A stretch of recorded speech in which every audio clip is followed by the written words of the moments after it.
Hello and welcome back to another episode of Southern Football Clash. I'm your host, Justin Johnson. Thank you so much for tuning in. All right, today we're going to be talking about the big game coming up. Probably this is the biggest game for both these teams. Yes, I'm talking about Tennessee and Oklahoma. With 10-2, you can get in. But if you lose this one right here, whoever loses this game right here, you're out.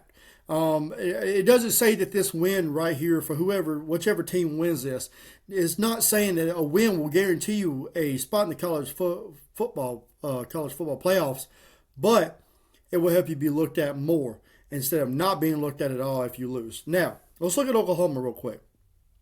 Oklahoma, you just came off a loss to Ole Miss. You got beat 34-26. I mean, Mateer looked all right in that game. It didn't look great. It's been kind of tough on him. They got a lot of good players, man. It's just now you got Tennessee is in your way. Then after that, you got Alabama. Then you got Missouri, and then you got LSU. You don't have it easy right there in front of you. You really don't. So this is a hard run right here but if you go back and you look at Tennessee,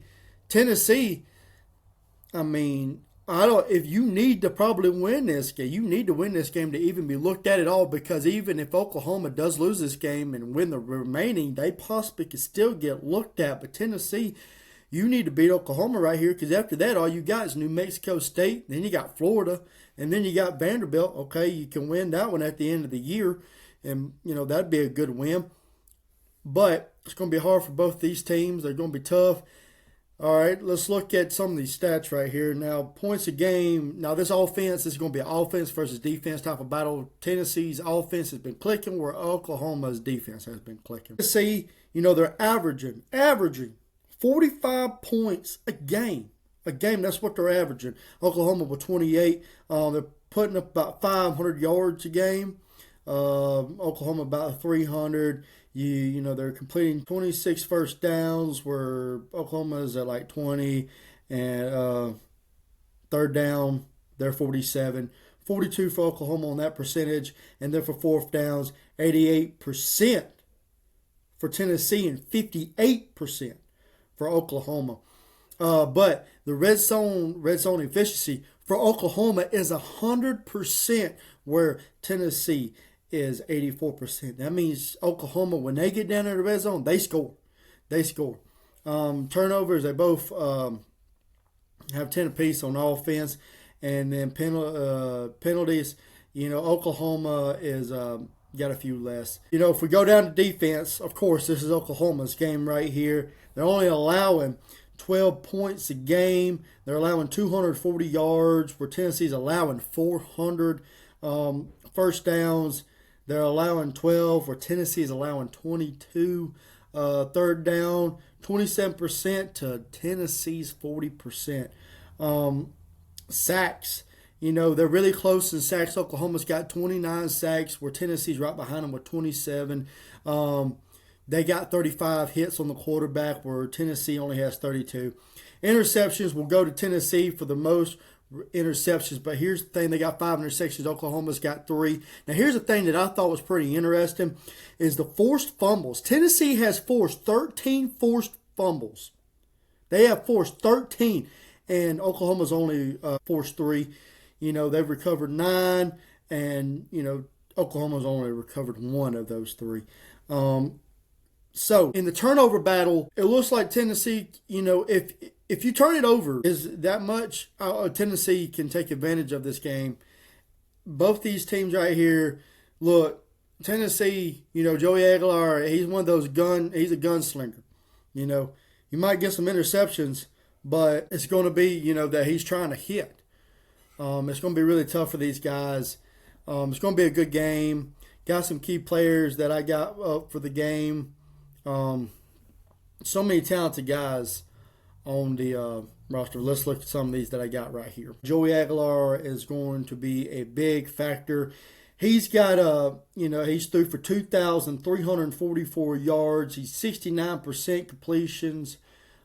He's averaged about 9 yards a throw, and 73 is his longest. You got Brazel. That's their biggest receiver. He's got 740 yards, 43 receptions, and he's averaging about 17 yards. 17 yards. And then you got Staley. Staley, he's got 47 receptions with 628 yards and 13 he's averaging. Got some good guys. Of course, the receiver core is the best thing on this team. I mean, their running's been okay. Bishop has put up 652 yards with 91 carries. He's averaging 7.2 yards, which is pretty good if they can get that run game going a little bit better. I think it'll be really good for Tennessee if they get that run game going. Help open up for the pass, because Oklahoma is really good at getting after the quarterback and have a really good defense. So if you're back there having to sling it every time, Oklahoma's just going to be gunning. It's just what it's going to be. Joey Aguilar is going to be under stress all game. So on defense, you got Carter, going to be a real good guy. You got Bailey looks real good. Bailey's sitting at 4.5 sacks, and then West has got 4 sacks as well. These guys can get after quarterbacks, but Carter's he's got 41 assists. He's got 20 solo tackles for a total of 61, and he's got 1 sack himself. Yeah, got some good players, but Tennessee's defense has not been that great. But I'll tell you what, for that defense not being as good as it is, they've really been getting after the quarterback, and I think that's because they try to go after the quarterback so much because their backs can't really keep up with a lot of these receiver cores. And John Mateer is going to be out there trying to go absolutely crazy. All right, if you're looking at John Mateer, of course, he's going to be a big factor in this game. He's threw for 1,790 yards. He's got 73% completion. He's had 236 attempts. Rushing has not been great for them. A running back, there's no running back right now that has over 500 yards. I mean, Blaylock, he's got 401. I mean, he's averaging 4.3 yards a carry. I mean, not great. Looks like the running game is worse than Tennessee's, so that could become a factor. For receiving, you got Santana, of course. He's got 43 receptions for 624 yards, and he's averaging about 14. He's averaging 14 yards. And then you got Kanak. He's got 27 receptions for 394, so he's definitely targeting Santana a lot more. Santana is going to be somebody he's going to be trying to hit. Mason Thomas is really good on the defense. He's got 15 solo tackles, and he's got 5 sacks and 1 forced fumble. He's really good. And then you got Taylor Wynn. He's got 17 solos. He's got 3 sacks and 1 interception. And to look back at Tennessee, another player that I put down was Ty Raymond. He's got 17 solo tackles. And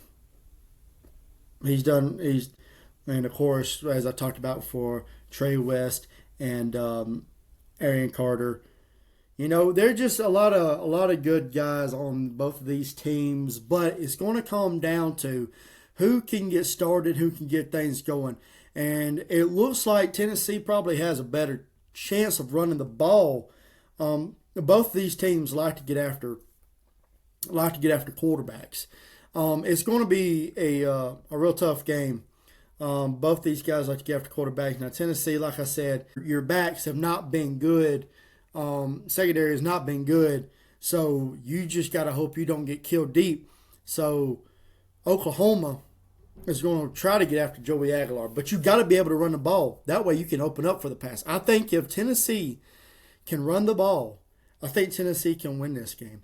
I really do. Oklahoma, that defense is going to have to get after Joey Aguilar. You're going to have to limit him. And you're going to really, if they start running the ball, you're going to have to stop that. I think if Oklahoma stops the run, Oklahoma can win this game. John Mateer, he's having to He's been running around like a chicken with his head cut off. He's just having to make play after play after play. But, you know, it's going to be a tight one. It's going to be a good one. I got my pick. I watched both these teams, and it's like they are a hit or miss on both of them. You just seen Oklahoma just get their butt kicked, and you just seen Tennessee just give up 34 points to Kentucky. That is bad on the defense. Will this thing turn into a shootout? I think what's going to happen is this thing is going to turn it into a shootout.